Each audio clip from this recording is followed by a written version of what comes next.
Fala galera, beleza? Arthur do canal Mamãe Falei. E uma das coisas mais tristes que tem, uma das piores coisas que existe, é você ver a força de um povo, a força de um país como o Brasil, está sendo direcionada às vezes para o lugar errado, está perdendo o foco de onde deveria ir, né?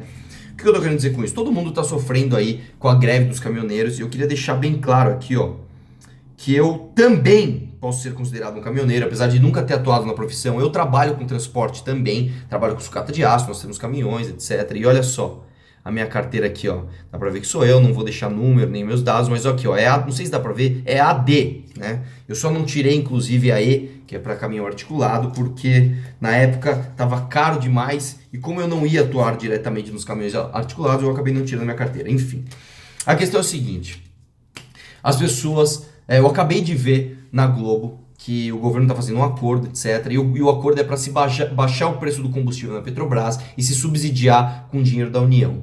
Isso é exatamente o que a gente não quer. Isso é exatamente o que a gente não precisa. Mas infelizmente as pessoas não sabem disso, as pessoas não prestam atenção nisso. E eu vou explicar para você por que isso é um erro. Vamos dar um exemplo aqui. Vamos supor que o preço de um combustível qualquer, seja álcool, seja gasolina, não interessa, seja R$ 5. Vamos lá, nossa, bateu R$ 5 o litro, que absurdo. Esse preço é basicamente composto por duas partes. R$ 2,50 mais ou menos, pelo custo de produção dele mesmo. Então, no caso do álcool, é de você colher a cana, de você fazer o álcool. No caso da gasolina, é de você tirar o petróleo do solo, de você refinar o petróleo, de você distribuir, você levar no posto, pagar o frentista, pagar a distribuição, pagar todo mundo. Dá R$ 2,50 mais ou menos. Bom, então por que o nosso preço de combustível não é R$ 2,50? Por que o nosso preço de combustível está a R$ 5, por exemplo? Porque tem mais R$ 2,50 aqui, ó, que são de impostos. Então, isso aqui é uma parte do preço, isso aqui é outra. Vamos lá. O que eu acabei de ouvir é que eles querem fazer algo muito similar ao que a Dilma fez antes da reeleição, que é baixar o preço. Então, vamos supor que o combustível, ele custa para chegar no teu tanque R$ 2,50. E aqui tem mais R$ 2,50 de impostos. Eles querem fazer com que isso aqui passe a 2, por exemplo. E aí esses 50 centavos de prejuízo sejam compensados ali pela Petrobras por dinheiro da União. Ou seja, por mais dinheiro de imposto. No final das contas, o que está acontecendo? Justamente o que a gente não quer. A gente vai ter que pagar mais imposto. A questão é a seguinte. A culpa do que... O preço, esse preço aqui, essa parte dos 2,50... ela também está defasada, ela também está errada, porque isso aqui deveria estar sujeito às regras de livre mercado. Então, as distribuidoras, os postos de gasolinas têm assim ali um certo livre mercado para trabalhar e a concorrência baixa o preço deles. A Petrobras não, a Petrobras ali está protegida pela ANP, é a única que pode explorar o petróleo, enfim. Então, esse preço aqui já não é justo. Mas isso aqui é a menor parte do problema. A enorme parte do problema, por incrível que pareça, não vem só da Petrobras.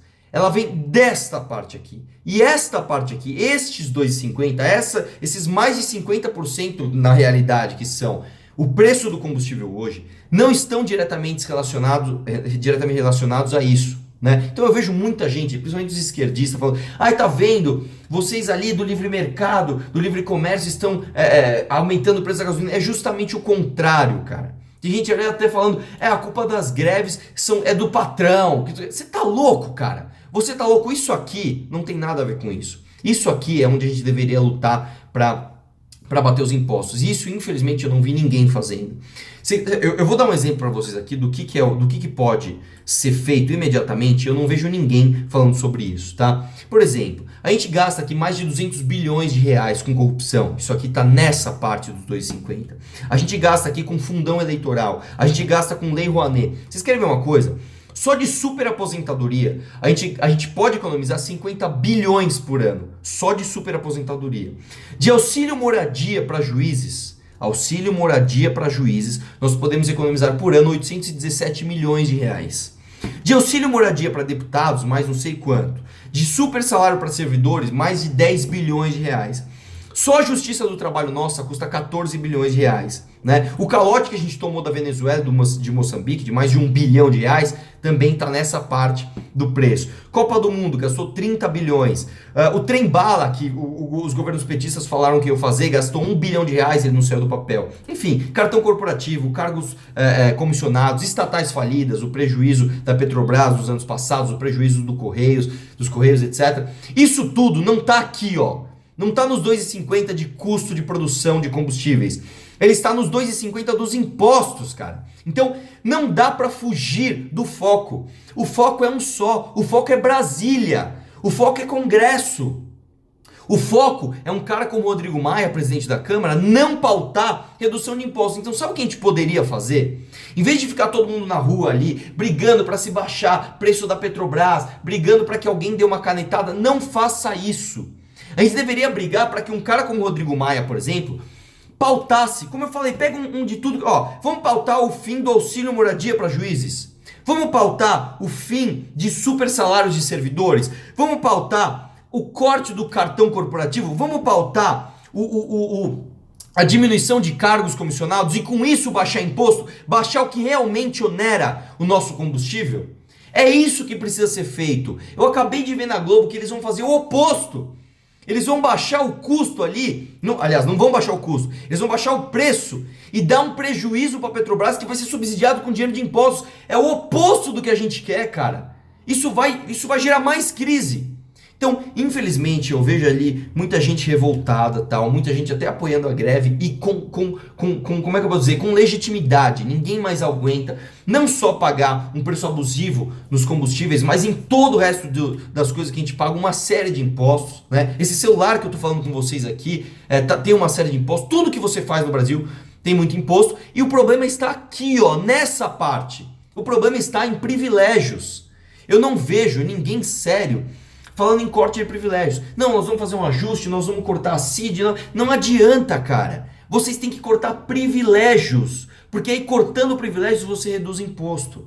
É uma coisa muito simples. Então eu espero que isso não vire um 2013, onde todo mundo saia na rua ali contra a corrupção. E aí várias pessoas pegavam para si a pauta, né? Pegavam lá o Movimento Passe Livre, tá vendo?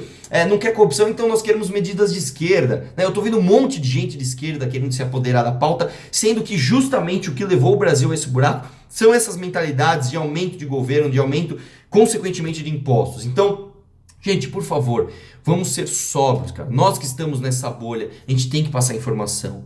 Tem que apoiar a greve? Tem, desde que ela tenha o foco certo, desde que ela tenha ali o foco em Brasília, em foco a combate de privilégios.